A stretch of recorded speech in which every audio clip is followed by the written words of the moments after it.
চট্টগ্রামের শিক্ষার্থী থেকে শুরু করে শিক্ষক, উদ্যোক্তা, আইনজীবী, চাকুরিজীবী এবং মানবাধিকার কর্মীসহ সব শ্রেণী পেশার নারীরা অধীর আগ্রহে অপেক্ষা করছে নির্বাচনে। কারণ তারা সবাই অপেক্ষা করছে নতুন সরকারের। তাদের প্রত্যাশার মূল সুর নিরাপত্তা, স্বাস্থ্য খাতের উন্নয়ন, নারী শিক্ষা, উদ্যোক্তাদের জন্য সুযোগ বৃদ্ধি, ভোটকেন্দ্রের সুরক্ষা ও মত প্রকাশের স্বাধীনতা ঘিরে।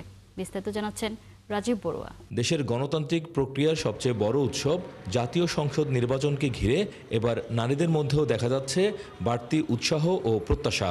কারণ তারা মনে করেন শিক্ষা, স্বাস্থ্য ও কর্মসংস্থানে নারীদের অংশগ্রহণ বাড়লেও রাজনীতিতে তাদের সিদ্ধান্তমূলক ভূমিকা এখনও চ্যালেঞ্জের মুখে। নারী ভোটাররা বলেন, আসন্ন নির্বাচন যেন ভীতিমুক্ত ও অংশগ্রহণমূলক হয়, সেটাই প্রধান দাবি।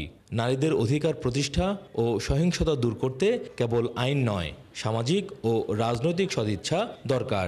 নারীদের স্বাস্থ্য, শিক্ষা, কর্মসংস্থান এবং কর্মসংস্থানের স্থানে মাতৃত্বকালীন ছুটি থেকে শুরু করে প্রত্যেকটা বিষয়ে আসলে রাষ্ট্র সুনজর দেবে। ভোট গণনা বা ভোটার হিসেবে না, নারীদেরকে আসলে তার যোগ্য নারীদের নেতৃত্বকে বাস্তবায়ন করাটা গুরুত্বপূর্ণ।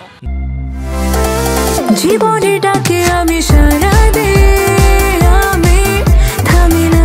ফ্রিডম স্যানিটারি ন্যাপকিন, ফ্রিডম মানে স্বাধীনতা। নারীরা বলতে চান, শিক্ষাঙ্গন নিরাপদ রাখার পাশাপাশি ভোট দেওয়ার ক্ষেত্রে নারীদের উপর প্রভাব বা মত চাপিয়ে না দেওয়াটাই প্রকৃত গণতন্ত্রের চর্চা।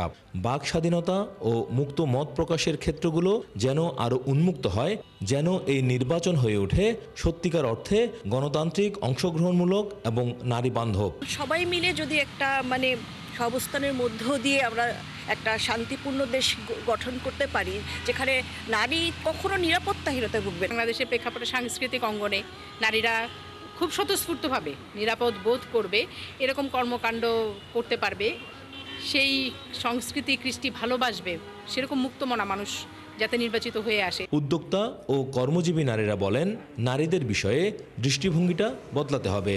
উন্নয়ন তখনই টেকসই হবে যখন সিদ্ধান্ত গ্রহণে নারীও থাকবে। নিরাপত্তার জায়গাটা সর্বোচ্চ নিশ্চিত করুন, এবং এই নিরাপত্তার জায়গাটা আমি বলবো সামাজিক নিরাপত্তা, আমার পারিবারিক নিরাপত্তা, আমার ফাইন্যান্সিয়াল নিরাপত্তা। এমন একটি সরকার আমরা নারীরা আশা করে, যারা যে নারী পুরুষ সবাইকে উভয় ক্ষেত্রে না রেখে, সমানভাবে রেখে, যাতে নারীর কাজ করার ক্ষমতাটা দেয়। মানবাধিকার নেতৃবৃন্দের দাবি, স্বচ্ছ প্রশাসন ও নিরাপদ পরিবেশ। ভোট কেন্দ্রে যদি নারী বান্ধব পরিবেশ নিশ্চিত করা যায়, তবে নারীরা স্বাধীনভাবে তাদের মতামত প্রকাশ করতে পারবে। আমরা চাইবো একটা নিরাপদ, নারী বান্ধব, সুন্দর একটা পরিবেশ ভোট কেন্দ্রে।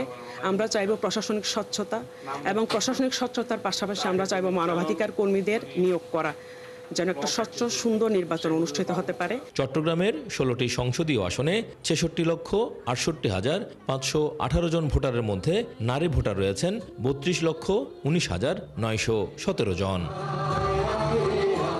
রাজীব বড়ুয়া, 71, চট্টগ্রাম।